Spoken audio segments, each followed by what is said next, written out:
السلام علیکم ورحمۃ اللہ وبرکاتہ۔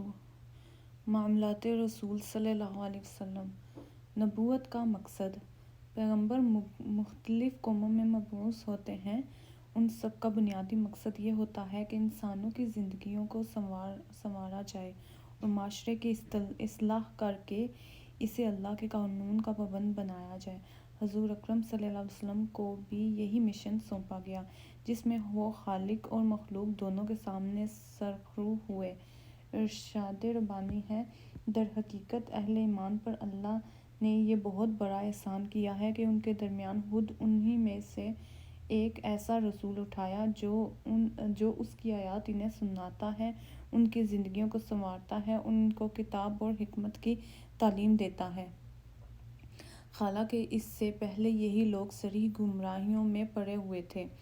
قرآن کی کئی آیات میں اللہ تعالیٰ نے بعثت انبیاء کا مقصد ان الفاظ میں بیان فرمایا: ہم نے اپنے رسولوں کو روشن دلائل دے کر بھیجا اور ہم نے ان کے ساتھ کتاب کو اور انصاف کرنے کو نازل کیا تاکہ لوگ اعتدال پر قائم رہیں، اور ہم نے لوہے کو پیدا کیا جس میں شدید سختی ہے اور لوگوں کے لیے اور بھی طرح طرح کے فائدے ہیں۔ انصاف اور اعتدال دو ایسے بنیادی اصول ہیں جو انسان اور معاشرے کو متوازن اور پرامن بنا سکتے ہیں۔ وہی اللہ ہے جس نے اپنے رسول صلی اللہ علیہ وسلم کو ضابطۂ ہدایت اور دین حق دے کر اس غرض سے بھیجا کہ وہ ہر دین کے مقابلے میں اسے پوری انسانی زندگی پر غالب کر دے، اگرچہ یہ مشرکوں کو کتنا ہی ناگوار کیوں نہ ہو۔ قرآن پاک میں اللہ تعالیٰ نے رسول اللہ صلی اللہ علیہ وسلم کو بعثت کے 4 مقاصد بیان فرمائے ہیں: تلاوت آیات، تزکیہ نفس، تعلیم کتاب اور تعلیم حکمت۔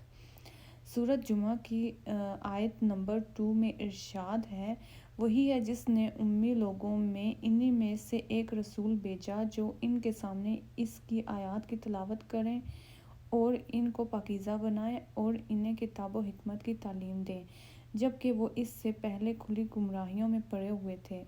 حضور اکرم صلی اللہ علیہ وسلم نے قریش کے ایک وفد سے گفتگو کرتے ہوئے فرمایا، تم اگر میری وہ دعوت قبول کر لو جسے میں پیش کر رہا ہوں تو اس میں تمہاری دنیا اور آخرت دونوں کی بہتری ہے۔ علم و تعلیم۔ جو لوگ اسلام کو تلوار کے ساتھ جوڑتے ہیں وہ پہلی وحی پر غور کریں جس میں تلوار نہیں بلکہ قلم پر زور دیا گیا ہے۔ اس کے باوجود کہ حضرت محمد صلی اللہ علیہ وسلم امی تھے، ان پر نازل ہونے والی اولین آیات قلم اور علم کے بارے میں تھی۔ اسلام کے علاوہ اور کوئی دین علم اور تعلیم کو اس قدر اہمیت نہیں دیتا۔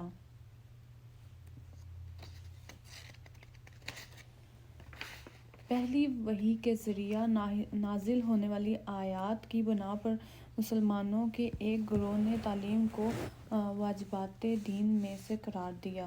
ان کا عقیدہ تھا کہ ایک مسلمان جس طرح نماز پڑھتا ہے اور روزے رکھتا ہے، اسی طرح وہ تعلیم بھی حاصل کرے۔ حضور اکرم صلی اللہ علیہ وسلم بھی علم کے حصول اور فروغ کو بڑی اہمیت دیتے ہیں۔ حضرت عبداللہ بن عمرو رضی اللہ عنہ بیان کرتے ہیں کہ ایک مرتبہ رسول اللہ صلی اللہ علیہ وسلم 2 مجلسوں کے پاس سے گزرے جو مسجد میں منعقد ہوئی تھیں۔ آپ صلی اللہ علیہ وسلم نے فرمایا، دونوں مجلسیں بھلائی پر ہیں، لیکن ان میں سے ایک دوسری سے بہتر ہے۔ ان دونوں جماعتوں میں ایک عبادت میں مصروف ہے اور خدا سے دعا کر رہی ہے اور اس سے اپنے خواہش اور رغبت کا اظہار کر رہی ہے۔ اگر وہ چاہے تو ان کو عطا کرے اور چاہے تو روک دے، اور دوسری جماعت میں دینی فہم عطا کی جا رہی ہے اور جاہلوں کو علم سکھایا جا رہا ہے، لہٰذا یہ لوگ بہتر ہیں اور میں معلم بنا کر بھیجا گیا ہوں۔ یہ کہہ کر آپ صلی اللہ علیہ وسلم بھی اسی جماعت میں تشریف فرما ہو گئے۔ حضرت انس کہتے ہیں کہ رسول اللہ صلی اللہ علیہ وسلم نے فرمایا، جو شخص علم حاصل کرنے کے لیے گھر سے نکلے وہ جب تک گھر واپس نہ آ جائے خدا کی راہ میں ہے۔ ایک اور حدیث میں حضور اکرم صلی اللہ علیہ وسلم نے علم کے حصول کی اہمیت اور عالم کی فضیلت کے بارے میں فرمایا، جو شخص علم کی طلب کے لیے سفر اختیار کرے، اللہ اس کو بحیثیت کے راستے پر چلاتا ہے اور فرشتے اس پر پروں کا سایہ ڈالتے ہیں، اور عالم کے لیے ہر وہ چیز جو آسمانوں اور زمین پر ہے استغفار کرتی ہے۔ اور عالم کی فضیلت عابد پر یہی ہے کہ جیسے کہ 14ویں رات کا چاند ستاروں پر فضیلت رکھتا ہے، اور عالم پیغمبروں کے وارث اور جانشین ہیں، اور انبیاء کا وارث دنیا اور درہم نہیں ہے بلکہ ان کا ورثہ علم ہے۔ جس کا ورثہ عالم کو بنایا گیا ہے، جس شخص نے علم حاصل کیا اس نے کامل حصہ پایا۔ قرآن پاک میں بھی اللہ تعالیٰ نے علم کے حصول پر بہت زور دیا ہے۔ جس طرح ہم نے تمہارے اندر خود تم ہی میں سے ایک رسول بھیجا جو تمہیں ہماری آیات پڑھ کر سناتا ہے اور تمہارا تزکیہ کرتا ہے اور تمہیں کتاب و حکمت کی تعلیم دیتا ہے۔ کیا اندھا اور آنکھوں والے دونوں برابر ہو سکتے ہیں؟ آپ فرمائیں اے پروردگار میرے علم میں اضافہ فرما۔ آپ کہہ دیں کیا علم والے اور بے علم برابر ہوتے ہیں؟ حضور اکرم صلی اللہ علیہ وسلم نے خدا کے فرمان کے مطابق تعلیم پر خصوصی توجہ دی۔ جب مکہ میں مدینہ کے کچھ لوگوں نے اسلام قبول کیا تو آپ صلی اللہ علیہ وسلم نے مصعب بن عمر رضی اللہ عنہ کو معلم کی حیثیت میں مدینہ روانہ کر دیا تاکہ وہ مدینہ کے نو مسلموں کو دین کی تعلیم سے آراستہ کریں۔ مدینہ منورہ میں مسجد نبوی کی تعمیر کے وقت کچھ ہجرے بے گھر اور نادر مسلمانوں کے لیے تعمیر کیے گئے۔ مدینہ منورہ میں مسجد نبوی کی تعمیر کے وقت کچھ حجرے بے گھر اور نادر مسلمانوں کے لیے تعمیر کیے گئے جنہیں صفا کا نام دیا گیا۔ یہ حجرے رہائش اور تعلیم دونوں مقاصد کے لیے استعمال کیے جاتے تھے۔ مسجد نبوی کے اس حصہ کو رہائشی جامع کا نام بھی دیا جا سکتا ہے، جس میں طلباء کو بنیادی نوعیت کی تعلیم دی جاتی، وہ قرآن پڑھنا سیکھتے اور دین کے ابتدائی اور بنیادی مسائل کے بارے میں معلومات حاصل کرتے۔ جنگ بدر کے قیدیوں میں کئی نادار اور مفلس قیدی بھی تھے جو تاوان ادا کرنے کے قابل نہ تھے۔ انہیں آزادی کے عوض 10 مسلمانوں کو پڑھنا لکھنا سکھانے کی ذمہ داری سونپی گئی۔ ظاہر ہے کفار مکہ نے دنیاوی تعلیم ہی دی ہوگی۔ حضور اکرم صلی اللہ علیہ وسلم نے کاتب وحی حضرت زید بن ثابت رضی اللہ عنہ کو ہدایت کی کہ وہ عبرانی زبان سیکھیں تاکہ یہودیوں کے ساتھ خط کتابت میں آسانی ہو۔ گویا صحابی کو عربی کے علاوہ دوسرے زبانیں سیکھنے کو بھی ترجیح دی گئی۔ حضور اکرم صلی اللہ علیہ وسلم نے مختلف علاقوں کے گورنروں کے لیے جو ہدایت نامے جاری کیے ان میں تعلیم کی سہولتیں فراہم کرنے کی ہدایت بھی شامل تھی۔ حضور اکرم صلی اللہ علیہ وسلم کی معروف حدیث ہے، علم حاصل کرو چاہے اس کے لیے چین جانا پڑے۔ آپ صلی اللہ علیہ وسلم نے اپنے تعلیم یافتہ صحابہ کو ہدایت کرتے کہ وہ ان پڑھ مسلمانوں کو لکھنا پڑھنا سکھائیں۔ آپ صلی اللہ علیہ وسلم نے فرمایا، اللہ تعالیٰ کے نزدیک جو لوگ قیامت کے دن بہت برے درجے کو پہنچنے والے ہیں، ان میں ایسا عالم ہوگا جس کے علم سے کسی کو فائدہ نہ پہنچے۔ اس حدیث کی روح سے ہر پڑھے لکھے انسان کا فرض ہے کہ وہ ان پڑھ مسلمانوں کو لکھنا پڑھنا سکھائے۔ علم حاصل کرنا اللہ تعالیٰ کے نزدیک نماز، روزہ، حج، جہاد سے افضل ہے۔ حنفیہ تبلیغ۔ مکہ میں نئے دین کی تبلیغ کوئی آسان کام نہ تھا۔ حضور اکرم صلی اللہ علیہ وسلم یتیم اور نادر تھے۔ ہر چند کے تقویٰ کے لحاظ سے ان کی عزت اور احترام تھا، مگر وہ کسی قبیلے کے سردار نہیں تھے کہ لوگ آپ صلی اللہ علیہ وسلم کو اللہ کا رسول تسلیم کر لیتے۔ آپ صلی اللہ علیہ وسلم نے تبلیغ کو 3 سال تک خفیہ رکھا۔ سب سے پہلے حضرت خدیجہ رضی اللہ عنہا بنت خویلد ایمان لائیں۔ ان کے بعد حضرت علی رضی اللہ عنہ ایمان لائے جو حضور اکرم صلی اللہ علیہ وسلم کی کفالت میں تھے اور آپ صلی اللہ علیہ وسلم کے گھر میں ہی رہتے تھے۔ علماء میں اختلاف ہے کہ مردوں میں سب سے پہلے ایمان لانے والا آپ صلی اللہ علیہ وسلم کے دیرینہ دوست حضرت ابوبکر صدیق رضی اللہ عنہ تھے۔ قدیم ناموں مورخین طبرہ ابن اسحاق و ابن ہشام حضرت علی رضی اللہ عنہ کو ہی مردوں میں سب سے پہلے ایمان لانے والا قرار دیتے ہیں۔ بعض کے نزدیک بچوں میں سب سے پہلے ایمان لانے والے حضرت علی رضی اللہ عنہ اور مردوں میں حضرت ابوبکر رضی اللہ عنہ تھے۔ علی رضی اللہ عنہ سے روایت ہے، میں آپ صلی اللہ علیہ وسلم کے پیچھے اس طرح چلتا تھا جیسے نافع کا بچہ اپنی ماں کے پیچھے پیچھے چلتا ہے۔ آپ صلی اللہ علیہ وسلم ہر دن میرے لیے اخلاق سے ایک منارہ نور بلند کرتے تھے۔ میں نبوت کی روشنی اپنی آنکھ سے دیکھتا تھا اور رسالت کی خوشبو سونگھتا تھا۔ ان کے بعد آپ صلی اللہ علیہ وسلم کے منہ بولے بیٹے حضرت زید بن حارثہ کا نام آتا ہے۔ حضرت ابوبکر صدیق رضی اللہ عنہ اپنے علم اور خوش اخلاقی کی بنا پر احترام کی نظر سے دیکھے جاتے تھے۔ جب ایمان لائے تو ان کے پاس 40,000 درہم تھے۔ معززین مکہ ان سے مشاورت کیا کرتے تھے۔ ایک بار رسول اللہ صلی اللہ علیہ وسلم نے فرمایا، میں نے جس کسی کو بھی اسلام کی دعوت دی اس نے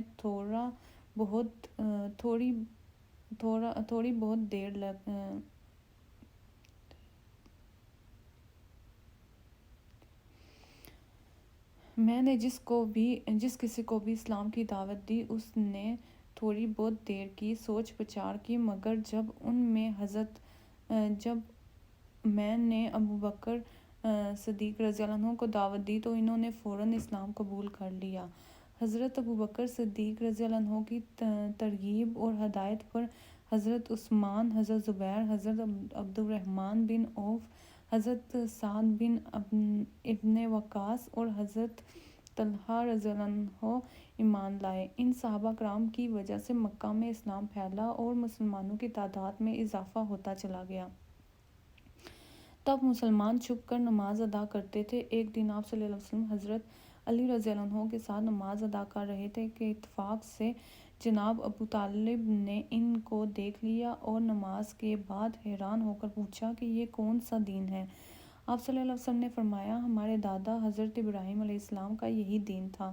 حضرت جناب ابو طالب نے کہا کہ میں اس دین کو اختیار نہیں کر سکتا، البتہ تم کو اجازت ہے اور کوئی شخص تمہاری مزاحمت نہیں کر سکے گا۔ ابتدائی دور میں ایمان لانے والے زیادہ تر نادر اور مفلس لوگ تھے۔ اللہ تعالیٰ نے اپنے رسول صلی اللہ علیہ وسلم کو تبلیغ کا حکم ان الفاظ میں دیا، اے نبی صلی اللہ علیہ وسلم، اپنے رب کے راستے کی طرف دعوت حکمت عمدہ نصیحت کے ساتھ دیجیے۔ حضور اکرم صلی اللہ علیہ وسلم نے اللہ کے حکم کے مطابق تبلیغ کا آغاز بڑی دانائی، پرتاثیر لہجے کے ساتھ موقع محل اور زمینی حقائق کے مطابق کیا۔ آپ صلی اللہ علیہ وسلم کی نصیحت میں عمدگی، دلسوزی اور خیر خواہی ہوتی تھی۔ آپ صلی اللہ علیہ وسلم کے انداز سے ظاہر ہوتا تھا کہ آپ صلی اللہ علیہ وسلم پورے خلوص اور طرب کے ساتھ لوگوں کو اسلام کی دعوت دے رہے ہیں، جس کا مقصد لوگوں کی بھلائی ہے۔ آپ صلی اللہ علیہ وسلم نے تبلیغ کے دوران نرم مزاجی اور اعلیٰ اخلاق کا بہترین نمونہ پیش کیا۔ آپ صلی اللہ علیہ وسلم کے مثالی انداز تبلیغ سے لوگ اسلام کی جانب مائل ہونے لگے۔ اسلام کی اشاعت تشدد اور انتہا پسندی سے نہیں بلکہ اخلاق اور نرمی سے ہوئی۔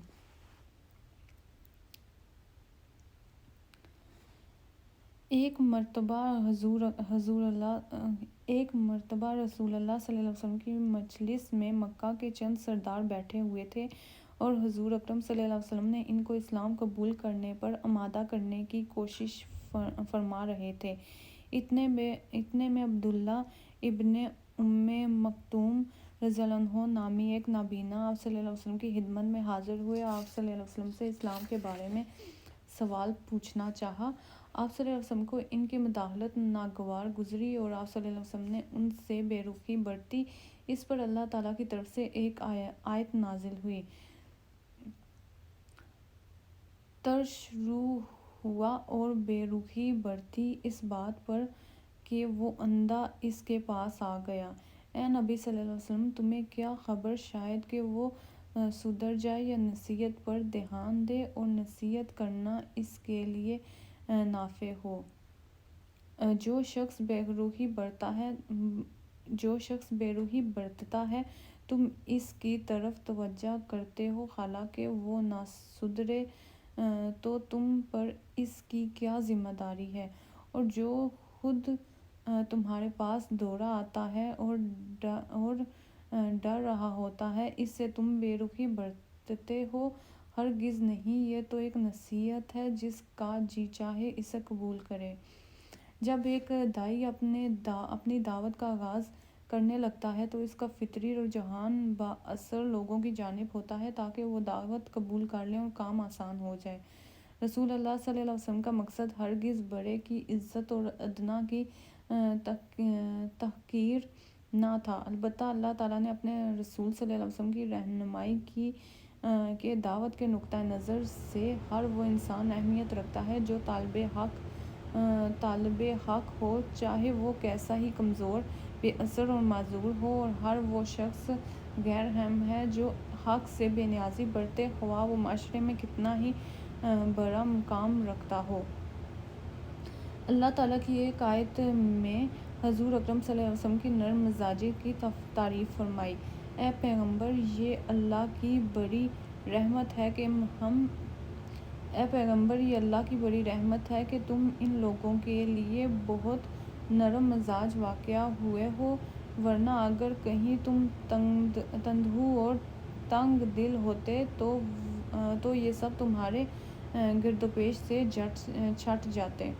ایک روایت کے مطابق ایک دفعہ ایک بوڑھے شخص حضور اکرم صلی اللہ علیہ وسلم کی خدمت میں حاضر ہوا جو سخت مزاج اور چڑچڑا تھا، اور لوگ اسے قریب نہیں آنے دیتے تھے۔ آپ صلی اللہ علیہ وسلم نے اس سے بڑی نرمی اور محبت سے گفتگو فرمائی۔ جب وہ چلا گیا تو حضرت عائشہ رضی اللہ عنہا نے تعجب سے پوچھا کہ لوگ اسے اچھا نہیں سمجھتے، مگر آپ صلی اللہ علیہ وسلم نے بڑی محبت سے گفتگو فرمائی۔ آپ صلی اللہ علیہ وسلم نے فرمایا، عائشہ، قیامت کے دن اللہ کے نزدیک وہ شخص بہت برا ہوگا جس کو لوگ اس کی سخت کلامی کی وجہ سے چھوڑ گئے ہوں۔ تبلیغ کے دوران اللہ تعالیٰ اپنے رسول صلی اللہ علیہ وسلم کی رہنمائی فرماتے اور باور کراتے کہ آپ صلی اللہ علیہ وسلم کی ذمہ داری اللہ کا پیغام لوگوں تک اعتدال پر مبنی لہجے اور انداز میں پہنچانا ہے۔ آپ صلی اللہ علیہ وسلم اللہ کے رسول ہیں، لوگوں کے اعمال کے ذمہ دار نہیں ہیں۔ اے محمد صلی اللہ علیہ وسلم، میرے بندوں سے کہہ دو کہ زبان سے وہ بات نکالا کریں جو بہترین ہو۔ دراصل شیطان ہے جو انسانوں کے درمیان فساد ڈلوانے کی کوشش کرتا ہے۔ حقیقت یہ ہے کہ شیطان انسان کا کھلا دشمن ہے۔ تمہارا رب تمہارے حال سے زیادہ واقف ہے، وہ چاہے تو تم پر رحم کرے اور چاہے تو تمہیں عذاب دے۔ اور نبی صلی اللہ علیہ وسلم، ہم نے تم کو داروغہ کی طرح ان کے امور کا ذمہ دار بنا کر نہیں بھیجا ہے۔ اے نبی صلی اللہ علیہ وسلم، اس وحی کی پیروی کیے جاؤ جو تم پر تمہارے رب کی طرف سے نازل ہوئی ہے، اس کے سوا کوئی اور خدا نہیں ہے، اور مشرکین کے پیچھے نہ پڑو۔ اگر اللہ کی مشیت یہ ہوتی کہ یہ لوگ شرک نہ کریں تو یہ شرک نہ کرتے۔